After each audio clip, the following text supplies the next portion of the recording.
उपस्थित थिले आपण प्रथम आरकेएस बैठक थिला कौन थिला सर किन थिला आरकेएस मीटिंग में आसती विभिन्न वार्ड बुली देखली एवं जो प्रकार ये जो भूति जाइए सजाड़ा पड़ो नेक्स्ट मीटिंग रे वो सब आज आलोचना कर नेक्स्ट मीटिंग रे सब ठीक ठाक तो बोली मुझे आशा करुँच आज जो आलोचना है आम डिंगरीगुड़ा रघुवारी जो 108 आम्बुलेंस जापरुनी से आज प्रस्ताव देखागला सर पीडीएस चाउल जापी जिते आम्बुलेंस कहीं जापन पीडीएस चाउल आपणकर 200 ରୁ 250 पैकेट चाउल जापी जो जगह कहीं आम्बुलेंस ये पहुँची पार देखो ये जो अव्यवस्था हो जाए सजाड़ा पड़ो देखिली टॉयलेट तो आरंभ कर जो अवस्था अच्छी आप देखिले जानीपारे आज सब पुंखानुपुंखे आलोचना हो निश्चित भाव में सब सजाड़ा एवं जो आम्बुलेंस जाऊनी रघुवारी डिम्बरीगुड़ा आज आम्बुलेंस न जा हेतु डिम्बरीगुड़ा झाड़ा बांति जनकर जीवन गला तेणु सरकार जिते डिमडिमा पिटिले बहुत अवहेला हो निश्चित भाव में यहाँ सजाड़ा पड़ो आम आज सब पुंखानुपुंखे आलोचना कलु ये डॉक्टर आवश्यकता अच्छी निश्चित भाव में मु विधानसभा उपस्थापना करी। अच्छा आउ गोटे कथा सर आम मुनिगुड़ा स्वास्थ्य केन्द्र जोटा अच्छी से एक्सरे मेसीन अच्छी तथापि एक्सरे मेसीन ये अचल लोक नाई ना हंतसंत होती प्राइवेट को जो जाऊँगी विकल्प न था कि सेठी बहुत टंका खर्च होची लोक मेसीन खेले कौन हो टेक्नीशियन ना कहीं सरकार अवहेला चली एवं जो प्रकार अव्यवस्था चली मेडिकल रे आपन तो देखी थे टॉयलेट जो प्रकार अवस्था अच्छी एवं डिम्बरीगुड़ा रघुवार रे आम्बुलेंस न जा हेतु जन जीवन चलीगला तेणु आज सब पुंखानुपुंखे आलोचना हो निश्चित भाव में नेक्स्ट मीटिंग रे सब ठीक ठाक हो बोली आशा करूँ। धन्यवाद धन्यवाद। केते सुव्यवस्थित आम स्वास्थ्य विभाग स्वास्थ्य विभाग अव्यवस्था बाबद आज प्रथम आरकेएस मीटिंग रे आम उपस्थित थिलु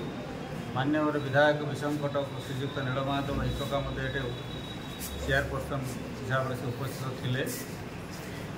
एठी आम देखिलु जे प्रथम बैठक मुनिगुड़ा सीएससी रे किंतु केतेटा रोगी कल्याण समिति रो मेंबर हेले मध्य से एठी अनुपस्थित अछंती एठीर अनुमय होउची एठीर प्रशासन कोभली भाव में मुनिगुड़ा स्वास्थ्य केन्द्र अधीन रे जो जो प्राथमिक स्वास्थ्य केन्द्र एवं रोगी कल्याण समिति चली तार स्पष्ट अनुमय होउची आमे प्रथमे एठिकार ई स्वास्थ्य केन्द्र रे जड़े जड़े माने आमे जड़े जड़े रोगी एटीर समस्त सुविधा आमे पाइबा कथा किंतु एठी रघुवारी डिम्बरीगुड़ा भली उपांत अंचल को 108 आम्बुलेंस जापरुनी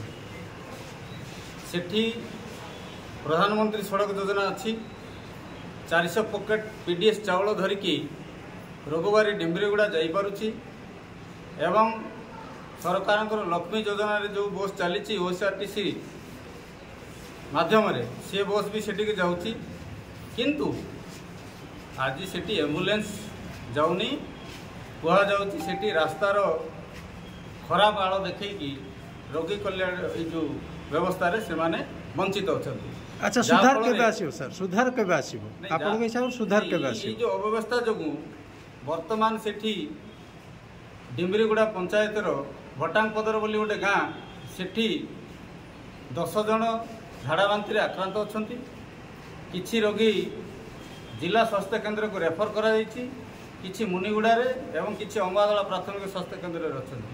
एवं जनकर मृत्यु घटी तथापि मध्य जिला स्वास्थ्य कर्तृपक्ष तत्परता नाही। आज आम रोगी कल्याण कमिटी रे ई सब प्रस्ताव उपर आम विस्तृत भाव में आलोचना करूँ कारण सेठी विभिन्न समस्या देखी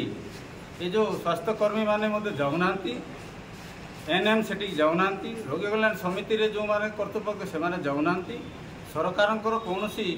प्राथमिक सुविधा मौलिक सुविधा साधारण लोक पाखे पहुँची पारुनी तथापि आम संपूर्ण अभियान रो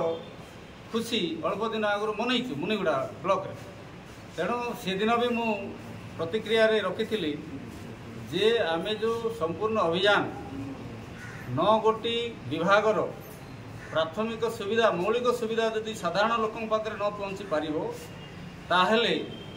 केंद्र सरकार और राज्य सरकार जो 100 दिन भितर ये जो समस्त प्रकार सुविधा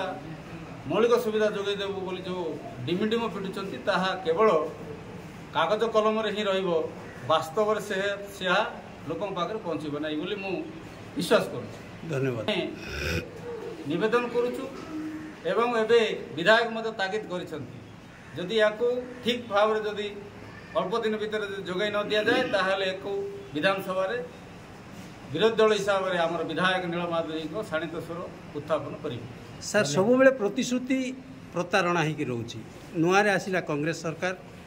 एठी हमरो केमती उन्नति हेबो डेवलपमेंट केमती हेबो बोली आपण चिंता करछन। कांग्रेस सरकार रे नाहू वर्तमान बीजेपी सरकार अच्छी विजु जनता दल 24 वर्ष सरकार जहाँ करिसंती ताकू वर्तमान बीजेपी सरकार पूर्ण करिवे बोली आछंती कांग्रेस ओडिशा रे मुख्य विरोधी दल हिसाब रे रहिबो एवं तांकर स्वर शाणित करिवे एवं एटा आशा और पूर्ण विश्वास हो।